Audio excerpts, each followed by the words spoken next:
हिंदी में यूपीएससी की तैयारी से संबंधित प्रोग्राम्स को देखने के लिए सब्सक्राइब करें study IQ IAS Hindi.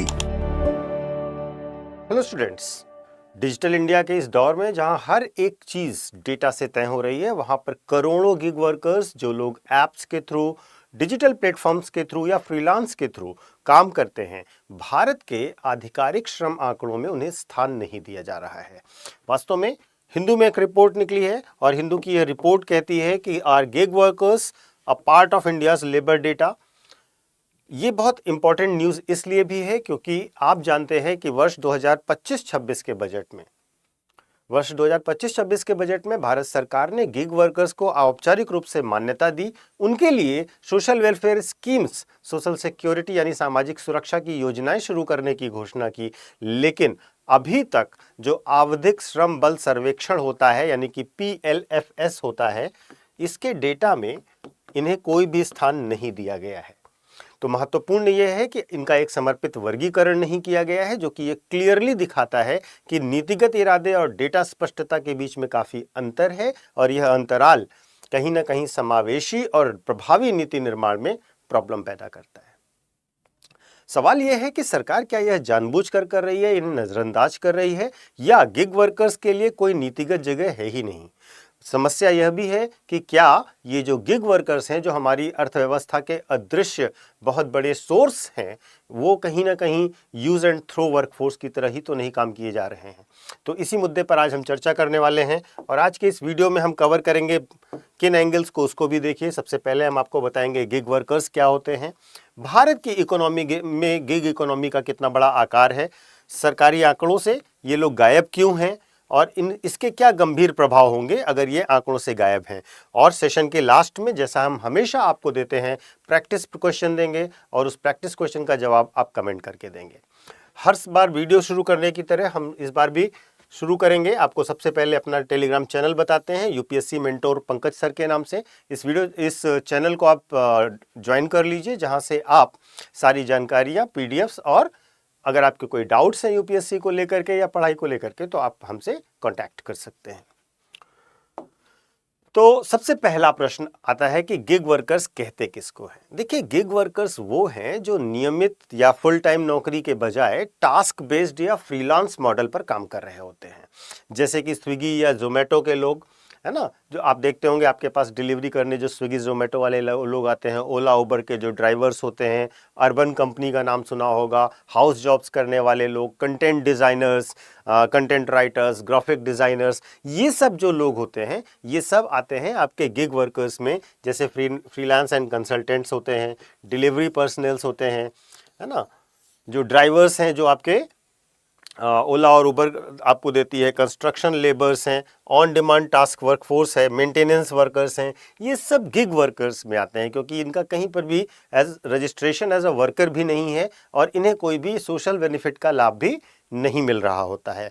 Bharat में अगर इनकी संख्या की बात करें तो लगभग 77 लाख की संख्या थी इनकी 2020 में, ठीक है, जो कि माना जा रहा है कि 2030 तक बढ़कर करीब 2.3 करोड़ हो जाएगी और ये आंकड़ा नीति आयोग का आंकड़ा है। तो वास्तव में हम देखते हैं कि भारतीय अर्थव्यवस्था में गिग इकोनॉमी का आकार कितना बड़ा है। तो अगर हम नीति आयोग की ही आंकड़ों की बात करें तो नीति आयोग के आंकड़ों के अनुसार 2020 में भारत में 7.7 मिलियन गिग वर्कर्स थे, जो कि 29-30 तक बढ़कर 23.5 मिलियन पहुंचने की उम्मीद है।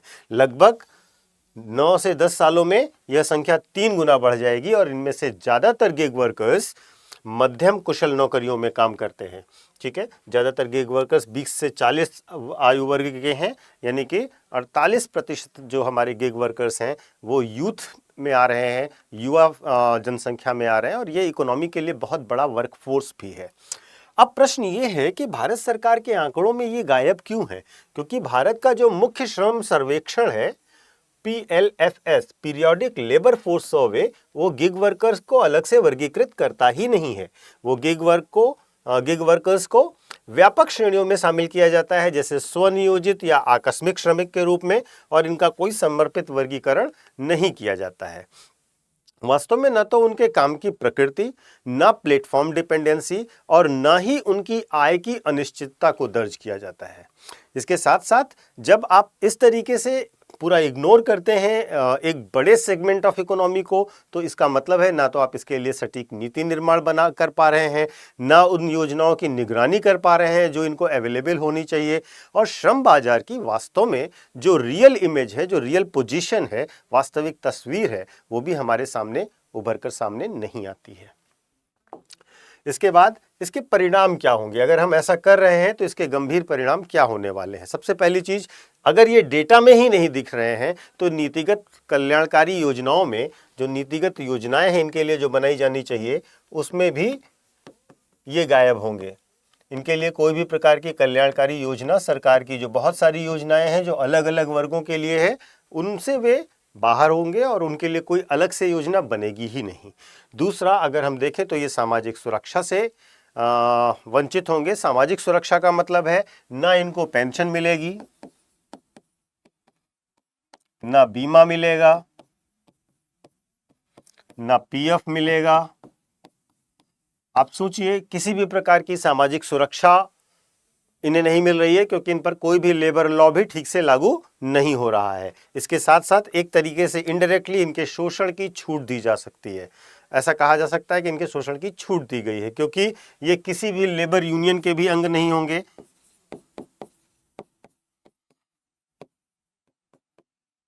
ये किसी भी प्रकार के लेबर यूनियन के अंग भी नहीं होंगे क्योंकि वो अधिकृत ही नहीं है। इनकी न्यूनतम मजदूरी तय नहीं की होगी कि मिनिमम किस रेट पर इन्हें काम करना है, और साथ ही साथ इनका कोई परमानेंट अनुबंध नहीं होगा, फिक्स अनुबंध नहीं होगा, स्थायी अनुबंध नहीं होगा। तो इस प्रकार अगर आप देखें तो बहुत सारी समस्याएं आपके सामने आएंगी। स्थायी अनुबंध का अभाव होगा। अगर हम देखें तो इनका डिजिटल शोषण भी किया जाता है, और डिजिटल शोषण इस प्रकार से किया जाता है कि आपको नहीं पता है कि प्लेटफॉर्म्स कैसे रेटिंग्स देते हैं, किस प्रकार से रिवॉर्ड्स देते हैं, कैसे पेमेंट करते हैं। ये सब वो एआई मॉडल पर आधारित रखते हैं और इनमें कोई भी पारदर्शिता नहीं होती, यानी कि जो वर्कर्स हैं वो भी कोई क्लेम नहीं कर सकते। तो एक तरीके से इनका डिजिटली शोषण भी किया जाता रहा है। अब हमारी नज़र ये है कि सरकार क्या इस बारे में कर रही है, सरकार क्या करती रही है, ये भी जानना हमारे लिए उतना ही ज़रूरी है। तो देखेंगे तो हम पाएंगे कि कोड ऑन सोशल सिक्योरिटी 2020 में पहली बार गिग और प्लेटफॉर्म वर्कर्स को परिभाषित किया गया। ई श्रम पोर्टल लाया गया है जिसमें 3 करोड़ से अधिक गिग या असंगठित श्रमिक रजिस्टर्ड हैं, लेकिन गिग वर्कर्स की अलग कैटेगरी नहीं है इसमें। लेकिन सरकारी योजनाओं का कोई सीधा लिंक पीएलएफएस या नीति निर्माण से इनको जोड़ा ही नहीं गया है। तो महत्वपूर्ण यह है कि इनको पहचान तो दे दी गई है लेकिन नीति में जगह नहीं दी गई है। तो ये एक बहुत बड़ी समस्या है। अगर हम इसी तरह से देखें, भारत में अन्य राज्यों की स्थिति देखें, ये तो केंद्र सरकार की बात हुई, अगर हम राज्यों की स्थिति देखें तो Rajasthan gig workers welfare act बनाया गया 2023 में, जिसमें गिग श्रमिकों के लिए एक अलग से वेलफेयर बोर्ड बनाया गया और फंड बनाया गया। तो राजस्थान ने इस संबंध में बहुत अच्छी पहल करी और इसी दिशा में केरल और झारखंड में भी काम किया जा रहा है। लेकिन केंद्र सरकार अपनी पीएलएफ जैसी महत्वपूर्ण रिपोर्ट में भी गिग वर्कर्स को को सिलेक्ट करने में, उनको मार्क आउट करने में चूक कर रही है। तो ये बड़ी समस्याएं हैं गिग वर्कर्स के साथ। लेकिन सरकार को क्या करना चाहिए? अब समाधान क्या है इस समस्या का? समाधान तो यह है सबसे पहले कि पीएलएफएस जैसे डेटा में गिग वर्कर्स के लिए एक अलग कैटेगरी होनी चाहिए। जो भी एआई या एल्गोरिथमिक मॉनिटरिंग होती है उसके लिए नियम बनाए जाने चाहिए, जैसे कि यूरोपियन यूनियन में इसके लिए बहुत ही पारदर्शी कानून है, वहाँ से इंस्पायर होकर के हम भी कानून बना सकते हैं। सामाजिक सुरक्षा स्कीम्स को और मजबूत किया जाए, जिससे बीमा, बीपीएल कार्ड से जोड़ना, इन सब सुविधाओं को उन्हें दिया जाए। और इसके साथ साथ डिजिटल लेबर रजिस्ट्रेशन को नीति निर्माण से जोड़ दिया जाए। अगर हम इन कदमों को उठाते हैं तो निश्चित तौर पर एक बहुत बड़ा कर्मचारी वर्ग इनके लाभ को प्राप्त करने में सक्षम होगा। तो ये तो सारी बहुत महत्वपूर्ण चीजें हैं। अगर हम कंक्लूड करें इस बात को तो हम कह सकते हैं कि गिग वर्कर्स जो हैं वो भारतीय अर्थव्यवस्था के अदृश्य इंजन बनते जा रहे हैं। एक बड़ा सेगमेंट है जो गिग वर्कर के तौर पर काम कर रहा है, लेकिन अगर उन्हें नीतियों और आंकड़ों से बाहर ही रख दिया जाएगा तो ना तो उनकी सुरक्षा हो सकेगी और ना ही भारत सस्टेनेबल तौर पर ग्रोथ की दिशा में आगे बढ़ पाएगा। गिग इकोनॉमी भारत के भविष्य का एक बहुत महत्वपूर्ण हिस्सा होने जा रहा है, लेकिन जब तक हमारे पास इसका सटीक डेटा नहीं होगा, सटीक प्लानिंग नहीं होगी, तब तक हम इन कर्मचारियों के लिए कोई बेहतर नीतियां नहीं बना सकते। अब समय है कि इनको श्रम आंकड़ों में उचित रिप्रेजेंटेशन दिया जाए और उनको सोशल वेलफेयर स्कीम्स और प्रोटेक्शन सब कुछ उपलब्ध कराया जाए। इस पूरे वीडियो के बाद हम आपसे ज़रूर पूछना चाहेंगे कि आपको क्या लगता है कि सरकार गिग वर्कर्स के साथ क्या अन्याय कर रही है या नहीं, और पीएलएफ जैसे सर्वेक्षण के जो तरीके हैं, जो तौर तरीके हैं, जो पारंपरिक तौर तरीके हैं, क्या उन्हें बदलने की आवश्यकता है या नहीं है। आगे बढ़ने से पहले मैं आपको बताना चाहूँगा कि हमारा जो प्रतिज्ञा बैच है जो 2026 के लिए है, इसमें जो है एडमिशन की अंतिम तारीख 15 तारीख कर दी गई है, 15 जुलाई 2015 है। इसमें अगर आप एडमिशन लेते हैं तो 2026 के लिए आपका पूरा प्री विद स्टडी मटेरियल, पूरा mains with study material and class and interview, ये हर एक पोर्शन को तैयार कराया जाएगा आपका। जहां पर भी आपको डाउट होगा उस डाउट सेशन के लिए आपके पास एक मेंटोर अवेलेबल होगा। आपको कोचिंग से सारी बुक्स दी जाएंगी, टेस्ट सीरीज दी जाएगी। प्रीलिम्स से पहले एसआईपी प्रोग्राम दिया जाएगा जिसमें सक्सेस इन प्रीलिम्स प्रोग्राम में सारा रैपिड रिवीजन दोबारा से कराया जाएगा। इसी तरीके से मेंस के लिए भी और इंटरव्यू के लिए भी सारी सुविधाएं दी जाएंगी। अगर आप इस कोर्स को ज्वाइन करते हैं तो आपका परीक्षा देने में के समय तक सब कुछ बहुत अच्छे से तैयार होगा और आप एक अच्छी तैयारी के साथ एग्जाम देने जाएंगे।